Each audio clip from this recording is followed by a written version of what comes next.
অন্তুর গা একটু গরম। আমজাদ সাহেব সারা রাত বাড়ি মাথায় করে রাখেন।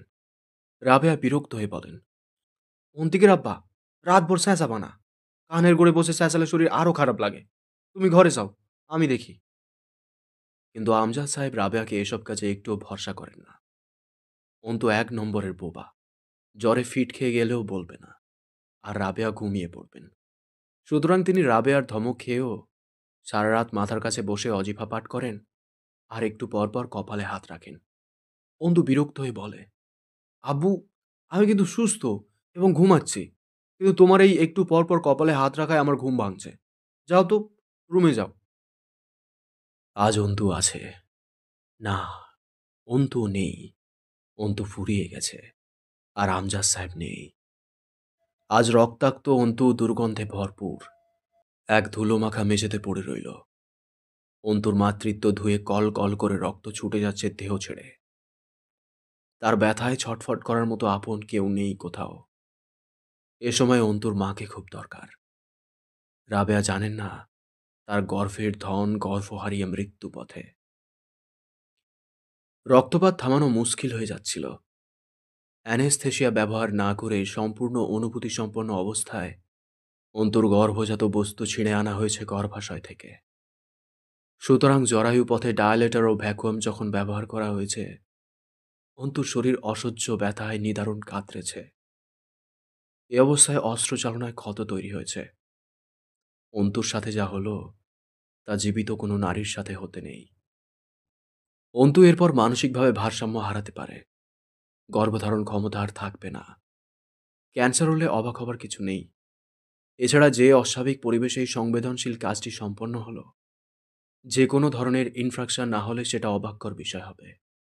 কিন্তু ডাক্তারের কিছু করার নেই। গোপনে দুটো ন্যাপকিন অন্তুর নিম্নদেশে পরিয়ে ওভাবেই ফেলে তাদের চলে যেতে হলো। হামজার নির্দেশ, যদি অন্তু না মরে তবে আবার নয় আসবে তারা। তবে এখন আর কোনো তদবির নয়।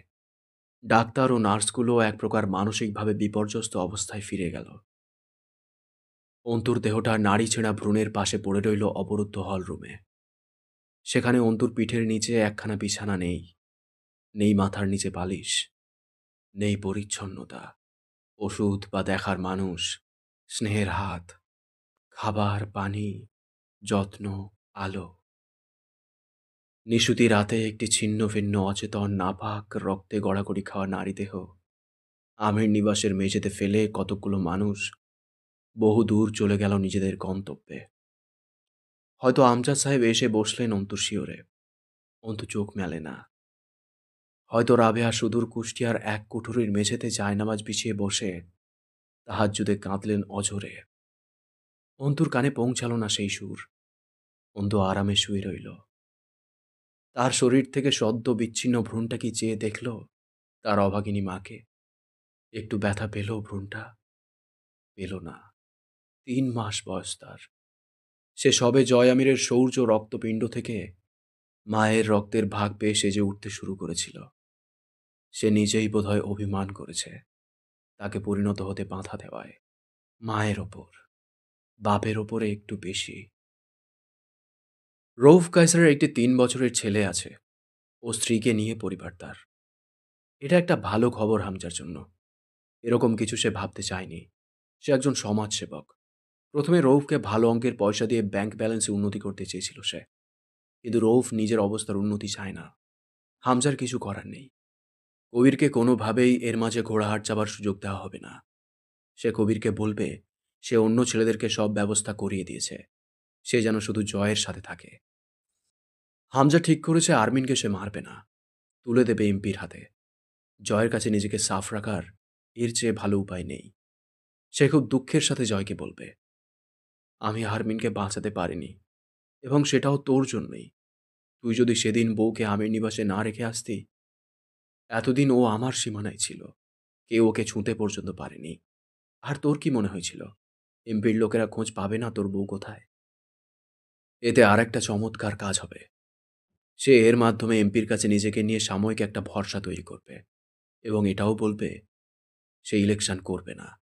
সিনিয়র এমপি সাহেবই এই আসনের এমপি হবার একমাত্র যোগ্য ব্যক্তি। এমপি খুশি হয়ে হামজাকে বুকে জড়াবে। হামজা তারপর এমপিকে খুন করবে, এমনভাবে খুন করবে যেন সাধারণ মানুষ লাশ দেখার সাহস না পায়। টিভি চ্যানেল এবং নিউজ পেপারে লাশের ছবি ঝাপসা করে ছাপতেও সংকোচ হবে। জয়কে মারতে যাওয়া মানুষকে খুব বেশি দিন বাঁচিয়ে রাখা হামজার পক্ষে সম্ভব না, এবং রৌফ কাইসারের বাচ্চা ছেলেটাকে কয়টা দিন বড় ঘরে ঘুরতে আনা হবে। বিকেলের দিকে দোলন সাহেব এলেন। সুস্থির দায়সারা গোছের সুখী সুখী মানুষটা আজ একটু অস্থির বোধহয়। পুরো খবর পেয়েছেন তিনি। হামজার বড় ঘরে কিছু ঘটেছে। তিনি ভাবটা এমন করলেন যেন তিনি হামজাকে দেখতে এসেছেন। এক ঝুড়ি ফল ও মিষ্টি এনেছেন। হামজা বৈঠক কক্ষের সোফায় বসা, চোখে সাদা চশমা, হাতে মোটা একখানা দর্শন ও রাজনীতির বই। যেমন শরীর ও চেহারাখানা শৌর্যে ভরপুর, তেমন তার শোভন ভঙ্গিমা, গভীর মনোযোগ বইয়ে। কেমন আছো তুমি? শরীরের কি হাল হয়েছে? হামজা বই বন্ধ করে হাসল। আপনি ভালো আছেন? কি খবর? তুলি, নাস্তা পানি নিয়ে আয়। ওসব লাগবে না, তোমাকে দেখতে এলাম। কি করেছো শরীরের? ওদিকের কি হাল? এদিকের হাল বলো। জয়ের এসব কি করে হলো? জানি না স্যার। শত্রুরা পাখা লাগিয়েছে পিঠে। পাখা কাটাকাটিতে দিন ব্যস্ত হয়ে যাচ্ছে। তারপর দুজনেরই দেহ জখম। দোলন সাহেব কথা বের করার জন্য নিজের উকালতির মার খাটালেন। সব শত্রু তো বন্দি তোমার খাঁচায়, আবার নতুন জুটিয়েছ? হামজা হাসল। পাখিগুলো উড়িয়ে দিয়ে খাঁচা খালি করে ফেলেছি। এগুলো বাইরেরই। দোলন সাহেব এক ধাক্কা খেলেন। আন্দাজ সত্যি তার। অস্থিরতা এবার বাইরে বেরিয়ে আসার পর্যায়ে। তবু তিনি হাসলেন। কাউকে বাঁচিয়ে রাখুনি? মানে সওয়াল জবাবের জন্য আর আমাকে লাগবে না? সেই জনকে উড়িয়ে দিয়েছ? হামজা সম্মতিসূচক হাসল। দোলন সাহেব ঘেমে উঠলেন। মোরসালিনের মুখটা সামনে এসে বড্ড জ্বালাতন করছে। হাতের আঙুলের ডগা শিরশির করতে লাগলো ওনার। তিনি হাসপাতালে জয়কে দেখতে গিয়ে অন্তুকে ওখানে পাননি। জোর করে হাসলেন। সব কই? পাড়িয়া তো শ্মশান। ও আচ্ছা, জয়ের কাছে কে রয়েছে? ওর বউ নাকি? হামজা বলল, না। ব্যাস এটুকুই। আর কিছু না বলে হামজা তুলিকে তাড়া দিল নাস্তা আনতে। দোলন সাহেব টের পেলেন হামজা ব্যাপারটা গিলে খাচ্ছে। ওনার বুক ঢিপ ঢিপ করতে লাগলো। বড্ড অবাক হলেন। মুরসালিনের নীতি ও মতাদর্শে তিনি কি একমত? না নাকি হ্যাঁ তার জানা নেই। অন্তুকে তিনি স্বল্প পরিচিত এক মেয়ের বয়সী মেয়ে হিসেবে চেনেন মাত্র। তাহলে এই দুটো সত্তার জন্য ওনার মতো দায়সারা মানুষের ভেতরে এ ধরনের উদ্বেগের কি কারণ? তুলি চা দেবার সময় কেমন করে একবার দোলন সাহেবের দিকে তাকাল। তিনি হামজার সামনে বসে চা পান করতে করতে পণ করলেন হামজার বিরুদ্ধে কেসটা তিনি নিজে লড়বেন। রৌফ কাইসারের ওনাকে প্রয়োজন এখন। তিনি যাবেন রৌফের কাছে। রেমি গোসল খাওয়া ছেড়ে দিয়েছে। বিছানার সাথে মিশে শুয়েছিল। রাত তখন 12টা পার। কয়েক প্যাক মদ পান করে রুমে যায় হামজা। ওষুধ খাওয়া হয়নি রাতের। হামজা ডাকল, রিমি, ওঠো। গোসল করনি, খাওনি, আমাকে শাস্তি দিচ্ছ দাও। আমি নয় পাপ করেছি, তুমি করনি, তাহলে নিজের উপর এই অবহেলা কেন?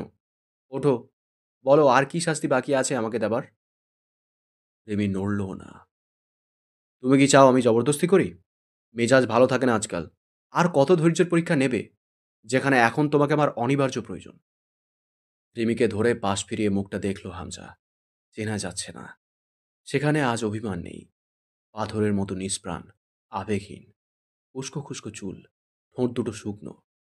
রিমির চোখের এই অভিমানহীনতা হামজাকে দিশেহারা করে তুলতে চাইল। তার কি একাধারে সবার কাছে ঘৃণিত হবার পর্যায় চলছে? হামজার ভেতরটা দমে এলো। সে তো খুব বেশি কিছু চাইছে না। সে শুধু তার আগের সেই পরিবার, ক্ষমতা আর তার পিছু টানহীন জয়কে চাইছে। এসব তো তারই। নিজের জিনিস হারিয়ে যাবার পথে থাকলে সেসব রক্ষা করাটা কি অপরাধ? এরা বুঝছে না কেন? রিমিকে বসিয়ে মুখটা আঁচলায় ধরল। আমার দিকে তাকাও। কি করেছি আমি? যখন ঘেন্নাই করবে তো ভালোবেসেছিলে কেন? তখনকার আর এখনকার আমি তো একই। তাহলে তোমার অনুভূতি কেন দুরকম হবে রিমি? রিমির চোখ বেয়ে পানি পড়ল। মনে হলো কোনো পাথরের মাথায় পানি ঢালা হয়েছে। সেই নিথর পাথরের গা বেয়ে পানি চুইয়ে নিচে নেমে যাচ্ছে। তাতে পাথরের কোনো যায় আসে না। অনেকক্ষণ পর রিমি শুধু জিজ্ঞেস করল, কি করেছেন আপনি রিমির সাথে? কি করেছি? কি করতে পারি আমি? কি বোঝাতে চাইছো? কোনো কিছুই অসম্ভব নয়। তাই আন্দাজে সব ধরনের নোংরামি রেখেছি, যাতে জানার পর অবাক না হতে হয়। হামজা অবাক হয়ে তাকিয়ে রইল রিমির দিকে। আমি কি করেছি সেটা শুধু দেখবে। ও আমার সাথে কি করছে তাতে যায় আসে না তোমার? আমাকে ফাঁসির দড়ির সামনে নিয়ে দাঁড় করিয়েছে। তুমি সেটাতে সম্মত? খুশি? আমি সব ছেড়ে ছুড়ে কয়েদি হিসেবে পৌঁছে যাই আইনের দণ্ডের সামনে? চাও সেটাই? আমি আজ কিছুই চাই না। তবে একটা কিছু চাই আপনার কাছে, যা শুধু আপনিই দিতে পারেন। হামজার চোখ লাল হয়ে উঠল। রিমির শরীরে থাকা হাত দানবের মতো কঠোর হলো। মুখে উচ্চারণ করো না। সহ্য করতে পারবো না, উল্টাপাল্টা কিছু করে বসবো, আরও ব্যথা পাবে। রিমি তাতে আরও দ্বিগুণ উৎসাহ পেয়ে পড়ল। আমাকে তালাক দিন। আপনার উল্টোপাল্টা কিছু করা হিসেবেও আমি আমার মুক্তিই চাই। হামজার যেন অবাক হবার কাল চলছে।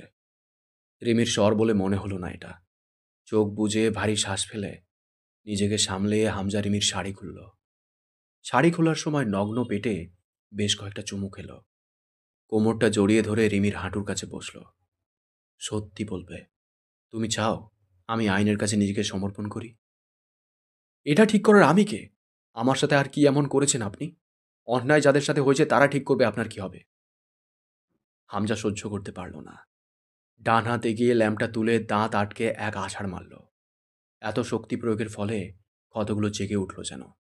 জোরে জোরে শ্বাস ফেলল হামজা। রিমি নির্লিপ্ত বসে রইল, নিরুদ্দেশ দৃষ্টি মেলে। তোমাকে কিভাবে বোঝালে বুঝবে আমার তোমাকে প্রয়োজন? হ্যাঁ, মানসিক, শারীরিক এবং সার্বক্ষণিক সঙ্গী হিসেবে তোমাকে প্রয়োজন আমার। এই কঠিন সময়টায় এমন করছো কেন আমার সঙ্গে? প্রয়োজন ব্যাপারটা কঠিন কিছু নয় মেয়র সাহেব। বিকল্প দিয়ে দিব্যি মিটিয়ে নেওয়া যায়। ছ্যাঃ, আমার রিমি, এমন সব কথা কে শিখিয়েছে তোমাকে? তোমার মনে হয় না এবার তুমি বাড়াবাড়ি করছো? কি জানি, কেন আগে করতে পারিনি এই বাড়াবাড়ি? রিমি তো কতক্ষণ তার মুখ নির্লিপ্ত থাকে, কিন্তু চোখের ওপর রিমির নিয়ন্ত্রণ নেই। ঝুপঝুপ করে আষাঢ়ের বৃষ্টির মতো ঝরে পড়ল নোনা জল। গলা ধরে এলো। দাঁত কিড়মিড় করল হামজা। এই, এই, তোমরা মেরে ফেলবে আমায়? হ্যাঁ? সবাই মিলে পরিকল্পনা করে পেছনে লেগেছ? সব হারানোর পথে আমি। এতদিনে তিলে তিলে কামানো এক একটা খুঁটি আমার নড়বড়ে হয়ে উঠেছে। রিমির হাতটা টেনে নিজের বুকে রাখে হামজা। দেখো তো, টের পাও এখানকার অশান্তি? বারে, আপনার ভেতরে হৃৎপিণ্ডও আছে নাকি? ওটার কাজ তো রক্ত পান করা। তার মানে আপনার শরীরে রক্ত আছে। রংটা কি? মানুষের মতোই লাল? হামজা হাসল। পশুর রক্ত লালই হয় রিমি। এত কথা আর এরকম কথা কবে শিখলে? কে শিখিয়েছে? আপনার আন্দাজ সঠিক। হামজা মাথা নাড়ে। হুম, এত ক্ষতি করল সে আমার। রিমির বুক জ্বলে উঠল অজানা এক ঘেন্নার ব্যথায়। আচ্ছা, এই লোক আরমিনকে ভয় পায়। সেই আরমিনকে কি নোংরাভাবে ছুঁয়ে এসেছে? রিমির পেট গুলিয়ে গলা অব্দি এলো। হতেই পারে, অসম্ভব না। যন্ত্রের মতো সে হাত বাড়িয়ে হামজার হাতটা নিজের খোলা পেট থেকে সরিয়ে দিতে চায় ঠেলে, যেন ছুটে এসে একদলা ময়লা শরীরে লেগেছে। হামজা শক্ত করে হাত। হাতগুলো রিমির শরীরে গেঁথে দিতে পারলে হতো। রিমি আবদার করে, আপনি তালাক দিন আমায়। না না, আমি ছেড়ে যাব না কোথাও। রক্ষিতা হয়ে থাকবো আপনার। ওঠার ভার কম। রক্ষিতার আবার ধর্মজ্ঞান কি? মালিক যেমনই হোক, দায় তার নয়। কিন্তু আপনার মতো পুরুষের স্ত্রীর পরিচয় খুবই জঘন্য আর ভারী। হামজা কিভাবে সহ্য করলো কে জানে। শুধু বলল, তোমার এসব কথা আর্মিনের জন্য বিপজ্জনক হবে রিমি। সত্যি বলছি, আমি তোমায় কিচ্ছু বলবো না। এর প্রতিটা জবাব আর্মিন দেবে। তাই চাও? রিমির শরীর শিউরে উঠল। এক লহমায় কঠিন নির্বিকার মুখে নিদারুণ অসহায়ত্ব ও করুণা দেখা দিল। হামজা খুশি হল। সে বেঁচে আছে? হামজা মোটা একখানা সিগার ধরায়। পাঁজা পাঁজা ধোঁয়া তার। রিমির খোলা দেহ স্নান করে উঠল তাতে। হামজা সিগারেট ঠোঁটে চেপে রিমির ব্লাউজ খোলে। রিমি চোখ বুজে যেন মৃত্যুর অপেক্ষা করে। কিন্তু যখন অন্তর্বাস খুলতে যাবে, রিমি হামজার বাহুর দগদগে হাতে নখের আঁচড় মেরে আর্তনাদ করে ওঠে। ছুবেন না, মরে যাব আমি। আমার ঘেন্না লাগছে। প্লিজ মেরে ফেলুন। এত লাঞ্ছিত হয়ে বেঁচে থাকতে নেই নারীর। হামজা সিগারের মোটা জ্বলন্ত প্রান্তটি রিমির বুকের বিভাজনের মাঝে চেপে ধরে কানের কাছে ফিসফিস করে বলে, এই কথাটাও আর্মিন বলেছে, আর একটা প্রাপ্তি বাড়ালে তুমি ওর। রিমি কেঁদে উঠল চাপা শব্দে। তখনও জায়গাটি পড়ছে চিরচির করে। রিমির কান্নার আওয়াজ থামালো হামজা। ঠোঁট চেপে ধরল, কামড়ালো মূলত। ক্ষোভ ঝাড়া বললে সঠিক হয়। সাথে সিগারটা কোথাও ছুঁড়ে ফেলল। এরপর ঠোঁট ছেড়ে বুকের পোড়া ক্ষততে গাঢ় চুমু খেয়ে বলল, আমার বিরোধিতা করলে তোমার ভেতরটাও এভাবে পোড়াবো। তুমি জানো রিমি, পেট্রোলিয়ামকে কাছ থেকে পোড়াতে নেই। পোড়ানোর ইচ্ছে থাকলে দূর থেকে আগুন ছুটতে হয়। এত কাছে এসে আমায় পোড়াবে, তুমি পুড়বে না, তা হতে নেই। আমার তো ধর্মই পোড়া, কিন্তু তোমার অদৃষ্ট। এখন আমায় খুশি করো। আই ওন্ট সাজেস্ট মোর। অন্তুর সম্পূর্ণ চেতনা ফিরল দুদিন পর। তখন তরতর করে রক্ত ছুটছে শরীর থেকে। নাকে এসে ঠেকে বিশ্রী দুর্গন্ধ। দুজন নার্সকে পেল অন্তু চোখ খুলে। শরীরে অসহনীয় ব্যথা। তার অচেতন থাকা জরুরি, কিন্তু শরীর জেগে উঠেছে, কারণ অন্তুদেরকে ব্যথাহীন থাকতে নেই। অন্তুর কিছুটা সময় লাগলো মনে পড়তে যে তার কি হয়েছে। তারপর মনে হলো নার্স কেন এসেছে আবার? তার বাচ্চা তো পড়ে গেছে, এদের আর কি কাজ? আরও কি কিছু আছে অন্তুর কাছ থেকে ছিনিয়ে নেবার মতো? না, অসম্ভব। আর কিচ্ছু নেই। এই জগতে তার হারানোর মতো শেষ সম্পত্তিটুকু অন্তু বিসর্জন দেবার মাধ্যমে সে হলো সর্বোচ্চ শক্তিশালী ও দুর্বলতাহীন মানুষ। নার্সরা কাছে আসতেই একটা ভাঙা মাটির ফুলদানি ছুঁড়ে মারল অন্তু। আমার কাছে আসবেন না, আপনাদের ভালোর জন্য বলছি। চলে যান, চলে যান। কি চাই আমার কাছে? প্রাণ নেবেন? না, এখন মরব না আমি। জয় আমিরের সাথে দেখা করার দরকার আমার। সে কোথায়? আসেনি? সে কি বেঁচে আছে? মরলে তার নিস্তার নেই। হাসরে একদম চেপে ধরব। কি পেয়েছে আমাকে? যা ইচ্ছে তাই না? অন্তুর মনে পড়ল সে এখন আমির নিবাসে। এখানেই তার সাথে একটা চমৎকার ব্যাপার ঘটে গেছে। কিন্তু ভেতরের এই ব্যথাটা সহ্য করা যাচ্ছে না। নার্সদেরকে আগেই বিদায় করা যাবে না। একটা উপকার নার্সরা তার করতে পারে। ঘুমের ওষুধ আছে? আছে, আছে। থাকলে দিন। তাহলে চিকিৎসা করতে দেব। সত্যি দেব।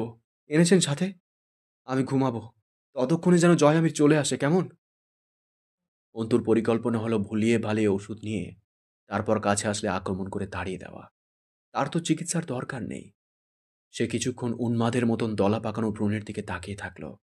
জোরে হাসল কয়েকবার। তার খুবই আনন্দ লাগছে। অবশেষে সে পুরোপুরি নিঃস্ব হতে পেরেছে। এটাই তো উচিত।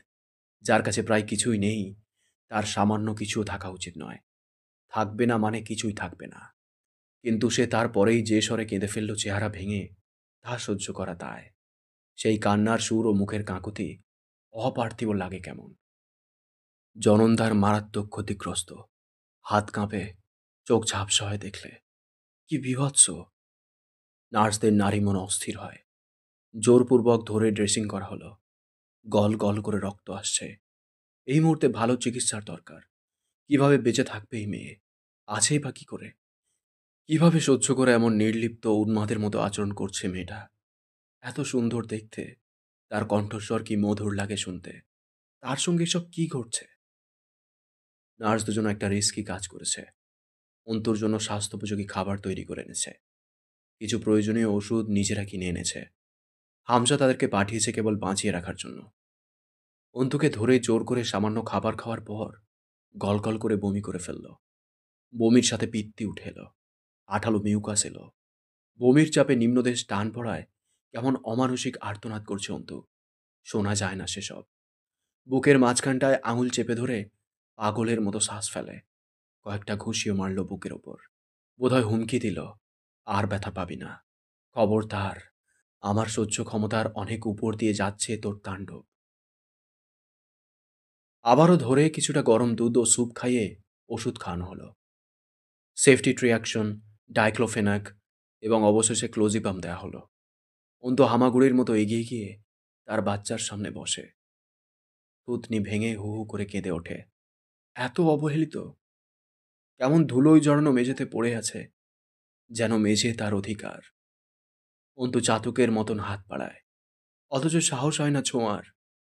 থর থর করে কাঁপছে হাত। সে পেছায় কয়েক কদম। সে শুনতে পায় তাকে ডাকছে, মা, আম্মা। অন্তুর বুকের ওঠানামা অনিয়ন্ত্রিত হারে বাড়ল। নার্স দুটো ভয় পেয়ে দ্রুত প্রেশার মাপে অন্তুর। দমদম করে বাড়ছে তা। হৃদস্পন্দন অস্বাভাবিক।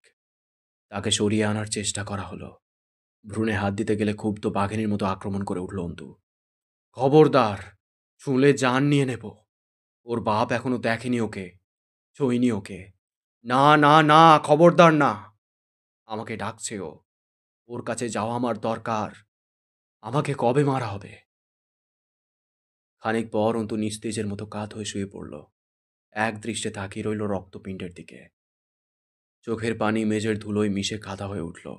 অন্তু নির্বিকার, চোখে দৃষ্টি নেই, কোথাও হারিয়ে যাচ্ছে। অন্তু দেখতেই থাকে তার নাড়ি ছেঁড়া ধনকে, লাল টকটকে, থকথকে একতলা। গুলি খাওয়ার 5 দিন পর 6 দিনের রাতে মনে হলো তার পিঠ বোধহয় অর্ধেক ক্ষয় হয়ে গেছে। কারণ বিগত কয়েক বছর যাবৎ সে শুয়ে আছে এই বেডে। এখন তার ওঠা দরকার। সে উঠতে গেলে নার্স তাড়া দিল। না না, উঠবেন না, শুয়ে থাকতে হবে আপনাকে, প্লিজ উঠবেন না। সর সালি, দূরে যা, হাওয়া আসতে দে। কইব্রা, কইব্রা, তোল আমারে। সুস্থ সবল মাইন ছেড়ে পঙ্গু বানাইতে সমিতি খুলে রাখছে এইখানে, তোল। কবির ওকে তুলে হেলান দিয়ে বসালো। সিগারেট দে। ছেলেদের খুশি কে দেখে? বাইরে পুলিশ বসা, সেটা বড় কথা নয়। ওরা থেকে থেকে জয় বাংলা স্লোগান দিচ্ছে। পাশের ওয়ার্ড ও কক্ষের রোগীর লোকজন ভয়ে ভয়ে এসে নিশ্চিত হয়ে যাচ্ছে তারা রাস্তা ভুল করে হাসপাতাল ভেবে কোনো রাজনৈতিক সম্মেলন অফিসে ঢুকে পড়ছে কিনা। জয়ের সিগারেট জ্বালিয়ে দেওয়া হলো। এক হাত আর্মস্লিংয়ে ঝুলছে। সে বসে যেয়ে উঠতে গুলি খেয়েছে, সেই পা দুলাচ্ছে আর সিগারেট টানছে। এটা মূলত একটা এক্সপেরিমেন্ট। প্রথমত পা দুলানোর ফলে পায়ে ব্যথা সয়ে যাবে। দ্বিতীয়ত বোঝা যাবে কতটা ব্যথা এখনও রয়েছে, চলাফেরা কতটুকু করা যাবে। 6 দিনে মানুষ কথা বলতে পারে না ঠিকমতো। 4 দিন আগেও লোকটা রক্তশূন্যতায় কোমায় যাবার পথে। নার্স রাগে গজগজ করতে করতে ডাক্তার ডাকতে গেল। কবির জয়কে ভুলেও খুশির সংবাদটা দিল না। এই মুহূর্তে পাগলা ঘোড়ার মতো ছুটবে। সে নিজেও যায় না। সে যথেষ্ট পরিমাণ খাবার আলোর ব্যবস্থা করে দিয়ে এসেছে। সে শুধু সংকটপূর্ণ পরিস্থিতিটা বলল জয়কে। জয় সুস্থ হলে সে একবার নিয়ে যাবে ওখানে জয়কে। জয় দুজন পুলিশকে ডেকে নিয়ে দাঁত বের করে হেসে সালাম দিল। ব্যথায় শরীর ভেঙে আসার চোখ, এসব তার জন্য নতুন না। বাড়িতে থাকলে এতক্ষণ কয়েকটা মরফিন বা হিরোইন গিলে একচোট ঘুম দিলে ব্যথা গায়েব। সিনিয়র নার্সকে ডেকে বলল, 2-4টে মাল মশলা দেন। এসব ব্যথা বেদনা এক যুগ ধরে শুয়ে থেকে মোকাবেলা করার অভ্যাস আমার নাই। আসলে আমি ক্রিমিনাল তো, দ্রুত সুস্থ হয়ে আইনের হাতে নিজেকে সোপর্দ করতে হবে। ঠিক না দুলা ভাই? Extremely sorry sir. নার্স বলল, ওগুলো নিষিদ্ধ, অবৈধ। এ অবস্থায় আমরা আপনাকে ওসব সেবন করতে দিতে পারি না। আপনার চিকিৎসা চলছে, খুব শীঘ্রই রিকভার করবেন বলে আশা করা যায়। ওসবের প্রয়োজন হবে না। কি কয় সালিম মেয়ে? নীতিকথা আমার শরীরের চারপাশে 2 কিলোমিটার পর্যন্ত জায়গার মধ্যে আসে না। কারণ নীতিকথা হলো জীবাণু, আর আমি ডেটল সাবান দিয়ে গোসল করি। কবির, সিস্টারকে একটু সাঁতার শিখিয়ে আনতো। পুলিশ দুজনকে পাশে বসিয়ে হেসে বলল, আপনার কি দিনাজপুরের স্থানীয়? হুম। আগে দেখিনি। নতুন বদলি হয়েছেন নাকি? হ্যাঁ, মাসখানেকের মতো। শালা, সরকারি চাকরি খুব খারাপ, কিন্তু আপনারা ভাগ্যবান পুরুষ। নিজের জেলায় বদলি হওয়া কম কথা না। আমাদের এরিয়াতেই নাকি? সে হাসতে হাসতে চা নাস্তা করিয়ে পুলিশদের জন্ম মৃত্যুর তথ্য এক করে ফেলল। কবির কাগজে মুড়ে বেশ কিছুটা হিরোইন গুঁড়ো ও কয়েকটা মরফিনের ক্যাপসুল নিয়ে এসেছিল। তাপ দেওয়ার ব্যবস্থা নেই, সুতরাং ধোঁয়া হিসেবে ব্যবহার করা গেল না। এছাড়া এখন নেশা করা নয়, ব্যথা কমানো জরুরি। পানিতে মিশিয়ে ইনজেক্ট করল, কিছুটা নাকে টেনে নিল। এরপর মরফিন ক্যাপসুল জিহ্বার নিচে নিয়ে শুয়ে পড়ল। জিহ্বার নিচে নিয়ে শুয়ে রইল। এবার নিশ্চিন্ত লাগছে। সাধারণ ওষুধে তার পোষায় না। মাঝে 4টা দিন হামজার শরীর আচমকায় যেন একেবারে শিথিল হয়ে উঠেছিল। দুটো ডাক্তার তার পেছনে 4টা দিন খুব খেটেছে। এর ফলে তার যে সমস্যা হলো, সে জয়কে দেখতে যেতে পারেনি, আর আর্মিনের কোনো ব্যবস্থা করা যায়নি। এর মাঝে থানা থেকে বেশ কয়েকবার লোক এসেছে তার সঙ্গে দেখা করবার জন্য। এখনও যেটুকু ক্ষমতা বাকি আছে তা দিয়ে ভাগানো হয়েছে। এর মাঝে সে একটা সিদ্ধান্ত পাল্টেছে। সে আর্মিনকে দেবে না এমপির কাছে। আর্মিনের করা ক্ষতির পরিমাণ অনেক, সুতরাং শাস্তি পুরো হয়নি। এত দ্রুত ওরকম পর্যায়ের ভয়াবহ মহিলাকে ছেড়ে দিলে হামজার ইমেজ নষ্ট হবে। সে আর্মিনকে বহুদিন ধরে নিজের কাছে বন্দিনী করে রাখবে। এই দুনিয়া সে খবর জানবে না। জয়কে হাসপাতালে থাকতে হবে এখনো বেশ কিছুদিন। ততদিনে সে সব ব্যবস্থা করবে। পরদিন সে প্রথমত এমপিকে কল করে বলল, মামা, আসছি আমি। কিছু ভুল বোঝাবুঝি হয়েছে। তারপর জয়ের এই অবস্থা আবার যত কিছু ঘটল, একটা আলোচনা করা দরকার। জয়ের বউ যা করেছে তা আমি মেনেই নিতে পারছি না। আপনি ভালো মানুষ, তার জন্য ধৈর্য ধরছেন। সেই মেয়েলোকের সাথে কি করা হবে তারই আলোচনা করব আজ। এমপি যে কি খুশি হলেন! নিজের প্রাইভেট সময়ে ডেকে নিলেন হামজাকে। সে গেল রাত ১টায়। এমপি তখন নিজের বিনোদন ফ্ল্যাটে বিনোদনের রাত কাটাতে যান। নতুন নতুন দুটো মেয়ে থাকে সেবা দেওয়ার জন্য, আর যথেষ্ট পরিমাণ মদের বোতল। স্বর্গীয় অনুভূতি। হামজা মেয়ে দুটোকে বলল, তোমরা একটু রুমে যাও। ওরা এমপিকে ড্রয়িং রুমে রেখে রুমে গেল। হামজা গিয়ে বাইরে থেকে রুমের দরজা আটকে দিয়ে এলো। বিষয়টা বোঝার খুব একটা সময় এমপি পেলেন না। হামজা সময় নষ্ট করল না। সেটা ঝুঁকিপূর্ণ। একজন এমপির ব্যাপার স্যাপার। সে এমপিকে অ্যাসিড পান করালো। Sulphuric acid. বড় ঘরের লোহা ইলেকট্রোপ্লেটিংয়ের কাজে ব্যবহৃত হয় এই পদার্থ। এমপি সাহেবের ঠোঁটে কিছুটা ঢেলে পড়ার সাথে সাথে ঠোঁট দুটো ফুরিয়ে গেল। মাংসের তলা হয়ে পড়ে আবার সেটুকুও ক্ষয় হয়ে গেল। ঠোঁট ও মুখে মাংস নেই। হাড় বেরিয়ে গেল। তখনও এমপি হামজার পা দুটো জড়িয়ে ধরে আছেন। মুখ নেই, তার জন্য আর্তনাদ করে প্রাণ ভিক্ষা চাওয়ার সুযোগ নেই। হামজা তাকে বলল, মামা, আমি আপনার মুখটা ঝলসালাম একটাই কারণে। এই মুখ দিয়েই আপনি জয়কে গুলি করার অর্ডার দিয়েছিলেন। একটা বার তো ভাবতেন জয়ের পেছনে হামজা দাঁড়িয়ে আছে। জয় তো একা না মামা। ওর গায়ের রক্ত ঝরানো মানে আমার বুকে লাথি মারা। তাই আমি আপনার পা দুটোও কেটে নেব। হামজা কেটে নিল। অবশ্য আটকে রইল হাড়ের সাথে। তাতে সে অ্যাসিড ঢালল। ধোঁয়া উঠে গলে এড়িয়ে গেল শরীরের অঙ্গ। শেষে একটা ছোরা শুধু কণ্ঠনালীর মাঝ বরাবর গেঁথে দিল। অর্ধেকটার মতো অ্যাসিড তখনও বাকি। এটুকু ফিরিয়ে নিয়ে যাবার মানে নেই। এমপির পুরো শরীরে ফুল ছিটানোর মতো করে ছিটিয়ে দিল সেটুকু। ব্যাস, একটা সুন্দর এমপি কাবাব তৈরি হয়ে গেল। মাংস ঝলসানোর বিশ্রী গন্ধে রুমটা ভরে উঠল। কিন্তু হামজা কোনো কিছু হাতে ধরে রাখতে চাইলে তাকে এখন অতিরিক্ত জোর প্রয়োগ করতে হয়। স্বাভাবিক শক্তিতে হাত শিথিল, বস্তু থাকে না। অ্যাসিডের রেজিস্ট্যান্ট গ্লাস বোতলটি পড়ে গিয়ে চুরমার হয়ে গেল। তা তোলা হামজার পক্ষে সম্ভব নয়। তার হাত কাঁপে, স্নায়ু নিয়ন্ত্রণহীন প্রায়। মেয়ে দুটোকে সে সঙ্গে নিয়ে এলো। বলল, তার কাছে থাকলেই প্রতি রাতের জন্য লাখ টাকা পেতে পারে তারা। কারণ সে নারীকে খুবই সম্মান করে। কম দামে সে কিনবি না তাদের। তবে এটা মিথ্যা কথা। হামজা ওদেরকে বড় ঘরে চুল্লির জ্বালানি হিসেবে ব্যবহার করবে। কোনো রকম ঝুঁকি রাখা যাবে না। একমাত্র সাক্ষী ওরা। বাকি প্রমাণ সে নষ্ট করে এসেছে যথাসাধ্য। এ ঘটনার পরদিন গোটা অঞ্চল তোলপাড় এমপির এমন মৃত্যুতে। হামজা তখন এমপির বাড়ির সোফায় মুখটা শুকনো করে বসে বিলাপ করছে। রাত 10টা বাজে। লাশ দেখার মতো অবস্থায় নেই। জয় খবর শুনে হাসল সামান্য। বড় সাহেব ভয়াবহ কাজটা করে ফেলেছে। ব্যাপার না, সে এখানে থেকে সটকে পড়ে একেবারে সামনে গিয়েই দাঁড়াবে। অনেকগুলো দিন হামজার ডাক শোনা হয়নি।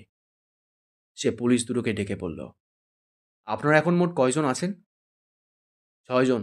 আর আশেপাশে কিছু মোতায়েন আছে অবশ্যই। কেন জিজ্ঞেস করছো?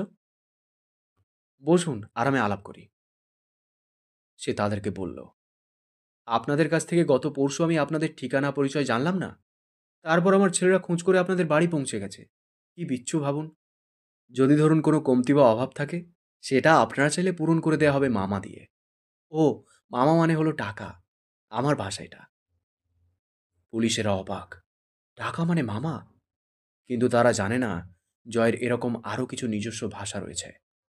থানা হলো শ্বশুরবাড়ি, কর্মকর্তারা তার শালা সম্বন্ধী, কেউ দুলাভাইও।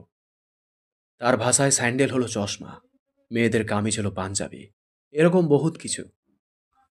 সে বলল, আর যদি ধরেন এটাতে রাজি না হন, তাহলে আপনাদের বাড়ির জনসংখ্যা কমানোর ফলে বাংলাদেশের পরবর্তী আদমশুমারিতে একটা অবদান রাখা হবে। আর যদি না চান বাংলাদেশের এই উপকার করতে, তাহলে আমি আজ রাতে কালটি খাবো এখান থেকে। আপনারা পেছনে থাকবেন। চাইলে বাকিদের সাথে আলাপ করে নিতে পারেন। শরীর তার অনুভূতিহীন প্রায়।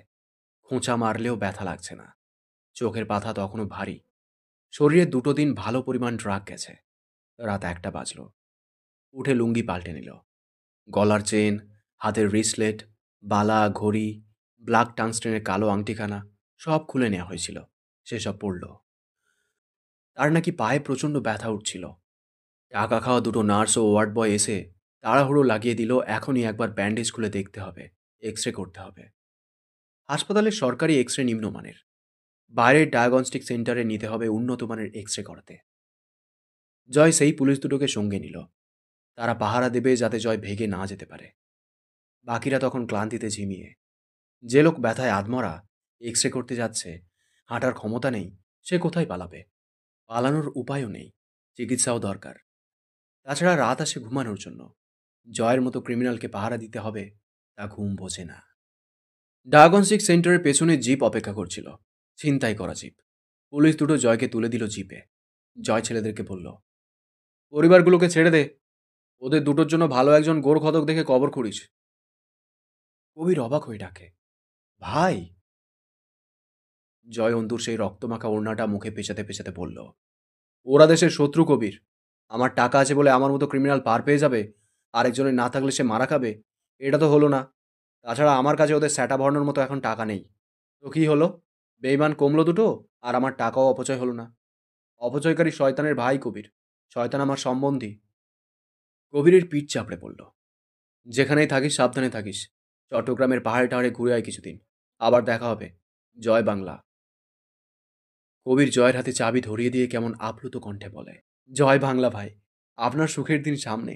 সত্যি বলতেছি। যান না যান, আমার কথা মিলিয়ে নিয়েন। এখন কিছু বলবো না। ভাবিরে আমার সালাম জানাইন। কবির আস্তে করে ছেড়ে দেয় জয়ের হাতটা। যতক্ষণ জয়ের জিভখানা দেখা গেল, কবির দাঁড়িয়ে রইল। তার চিন্তা হলো জয় এখনো খুঁড়িয়ে খুঁড়িয়ে হাঁটছে, এক হাত আর্মস্লিংয়ে বাঁধানো। এই সময় তাকে জয়ের প্রয়োজন। কিন্তু জয় কবিরের জীবন ঝুঁকিতে ফেলবে না। তাদেরকে এখন যার যার মতো লুকাতে হবে কিছুদিন। রাত শেষের দিকে জয়ের বুক কাঁপে বাড়ির সীমানায় পা রেখে। অন্তু বাচ্চাদের ব্যাপারে প্রশ্ন করলে কি জবাব দেবে সে? কিন্তু অনুশোচনা মুখে রাখলে তো তার চলে না। সে গলা ফেড়ে ডাকতে ডাকতে তালা খুলল। Armen, Armen. অন্তু তড়িঘড়ি উঠে বসে। এসেছে জয় আমির সত্যিই। এই 9 দিনে সে অসংখ্য বার আব্বু ও জয় আমিরের ডাক শুনেছে। দেখেছে পালাক্রমে দুজন এসে তার শিয়রে বসে। সেসব ছিল ধোঁকা। কিন্তু এবার শব্দ করে খুলে গেল শালকাঠের কপাট দুটো। পুরো হলরমে 7টা মোমবাতি জ্বলছে, হলদে আলো। আরমিন পড়ে আছে মেঝের ওপর, পরনে একখানা ওড়না মাত্র। সারা মেঝেতে রক্ত। অন্তু শুয়ে আছে শুকনো রক্তের ওপর। জয়ের হাত ও হাঁটু জুড়ে শিরশির করে একটা কাপড়ে নিচে নেমে গেল। তারপর বুক থরথর করে উঠে নিঃশ্বাসের গতি বাড়ল। একসময় তা প্রচণ্ড হলে আটকে এলো। কেবল অস্ফুট স্বরে ডাকে সে, আরমিন। জয় আমির, জয়। ঢোক গিলতে পারলেও জয় পা চালাতে পারে না। ওটা কি পড়ে আছে আরমিনের পায়ের দিকে? জয়ের মাথাটা চিড়ে উঠল। ওটা কি করাত? জয়ের মস্তিষ্ককে 2 ভাগ করে ফেলল চিড়ে। বুকের ভেতরে কি হচ্ছে? ওটা কি পড়ে আছে? এই রক্ত কিসের? আরমিনের কি হয়েছে? জয় থরথর করে কাঁপা খোঁড়া হাঁটু টেনে নিয়ে গিয়ে আরমিনের সামনে ছেড়ে দেয়। ধপ করে মেঝেতে বসে। বসতে দেরি হলো। অন্তুর দেহটা এসে পাগল স্রোত তরঙ্গের মতো তার বুকের ওপর আছড়ে পড়তে সময় নিল না। জয় একটু দুলে ওঠে, চোখটা শক্ত করে চেপে বুজে নেয়। আরমিন হেরে গেল আজ। জয় আমির বলেছিল এই জন্মেই আরমিন তাকে ভালোবাসবে। ব্যাস, হেরে গেছে চ্যালেঞ্জে আরমিন। এই যে আছড়ে পড়া, শার্টটা খামচে ধরে হু হু করে কেঁদে ফেলা, জয়ের বুকের ভেতর ঢুকে যেতে চাইবার চেয়ে উন্মাদ প্রচেষ্টা। কান্নার তরে জয়ের শরীরটাও অন্তুর সাথে সমান হারে তুলে ওঠা, বুকের ভিজে ওঠা পশম। জয়ের কি এই সংক্ষিপ্ত জীবনে আর কিছু পাবার আছে? না, এই তো প্রাপ্তির খাতা পূর্ণ আজ। অন্তুর কান্না ধীরে ধীরে চিৎকারে রূপ নিল। সরু আর্তনাদে শিউরে উঠল আমির নিবাসের ভিত। জয়ের বা ভেতরে কি হলো? সে এক টানে অন্তুর গায়ে আলতো করে জড়ানো ওড়নাটা খুলে ফেলল। সম্পূর্ণ অনাবৃত অন্তু। জয় অন্তুর জনিদারে হাত ছুঁয়ে চুইয়ে আসা রক্ত হাতে মাখে। চলন্ত কোনো ইঞ্জিনের মতন থরথর করে কাঁপে জয়ের হাত। রক্ত থেকে দুর্গন্ধ আসছে। জয় প্রাণ ভরে সেই গন্ধ টেনে নেয় ভেতরে। তার দম পড়ে না। কিন্তু সেই দুর্গন্ধযুক্ত রক্তের ওপর টুপ করে 2 ফোঁটা জল পড়ে গুলিয়ে যায় রক্তের সাথে। জয় কাঁদে না। সে কাঁদতে পারে না। এখনো কাঁদছে না। মাড়ির দাঁত আটকানো, শক্ত চোয়াল দেখে বোঝা যায়। কিন্তু চোখে পানি কেন? এক দৃষ্টে সেই রক্ত দেখে আর বলে, আমার রক্ত। আরমেন, আরমেন, আমার রক্ত, হ্যাঁ? আমিরদের রক্ত এটা? আরো ৩ ফোঁটা পানি হাতের রক্তের প্রলেপে পড়ে রক্তের ঘনত্ব কমিয়ে আনে। জয় ডাকে, "এই, এই, এটা কি?" অন্তু শুধু কাঁদে। জয়ের গোটা দেহ মৃগী রোগীর মতো কেঁপে কেঁপে ওঠে। জয় মেঝেতে পড়ে থাকা চাপড় ধরা রক্ত তুলে হাতে মাখে, পাগলের মতো গায়ে মাখে। এই রক্ত তার। আর্মিনের গর্ভে স্থান পাবার পর আবার পরিত্যক্ত নাপাক রক্ত তার। সে হাঁ করে বিশাল বড় বড় শ্বাস ফেলে। তার দম ফুরিয়ে আসে। সে ভ্রূণের টুকরো তুলে হাতের তালুতে নেয়। না, সে বাপ হিসেবে কোলে নিতে পারবে না এটাকে। তত বড় হতেই দেখা হয়নি। গর্ভ ছিঁড়ে বের করে এনে এই নোংরা মেঝেতে ফেলে রাখা হয়েছে। এত কেন অবহেলিত তার রক্তরা আগে পরেই। একটুও কদর পেল না আমিরদের রক্ত কখনো। তার নিজের রক্ত সেই ছোটবেলা থেকে রাস্তায় রাস্তায় মিশে গেছে। মানুষ পায়ে মাড়িয়ে চলে গেছে। এই রক্তপিণ্ডের চোখ, নাক, কান কি বোঝা যাচ্ছে? এটা তার সন্তান। জয় আমিরের সন্তান এটা। সন্তান কেমন হয়? জয় তো জানে না। কবে হলো এসব? তার ঘরবালি কি করে ফেলেছে তার সাথে? জয়ের তো কখনো সাহসী হয়নি এমন আসমানসম আকাঙ্ক্ষাটুকু প্রকাশ করার। সেও কি সন্তানের বাপ হতে পারে? আর্মিনের গর্ভে তার রক্ত স্থান পেতে পারে? শালির মেয়ে বলেছিল এ জন্মে ভালোবাসবে না। ভালোবাসা কি? এই তো, আর্মিনের ভেতরে সে স্থান পেয়েছে। এ ছাড়া আর কি চাই জয় আমিরের? কিন্তু এভাবে তাকে গর্ভ ছাড়া কে করেছে? জয়ের চোখ অন্ধকার লাগে। হৃদস্পন্দন অস্বাভাবিক হারে বাড়ছে। শরীর ঘেমে শার্ট ভিজে উঠেছে। সে কেমন অন্ধের মতো হাতড়ে বুকে টেনে নেয় অন্তুকে। বুকের সাথে এত জোরে চেপে ধরল, যেন যতক্ষণ আর্মিন তার কলিজা ফুঁড়ে ভিতরে না ঢুকবে সে কিছুতেই এই আর্মিনকে বুক থেকে আলগা হতে দেবে না। আমি বলেছিলাম না আপনাকে, আমার রবের লাঠি আওয়াজহীন হয়। তিনি বিচার করলে এই জগতের কোনো শক্তি তা এড়াতে পারে না। আমি বলেছিলাম আপনাকে, তিনি মহাবিচারক। তার বিচারে একটুও না ইনসাফ থাকে না। কি করেছেন আপনি? মেরে ফেলেছেন বাচ্চাগুলোকে। আর্মিনকে চুপ করানো দরকার। জয়ের নিঃশ্বাস বন্ধ হয়ে আসছে। আমির নিবাসের ছাদ উপেক্ষা করে ২১টা বছর পর সে সৃষ্টিকর্তার তরে আকাশের পানে তাকায়।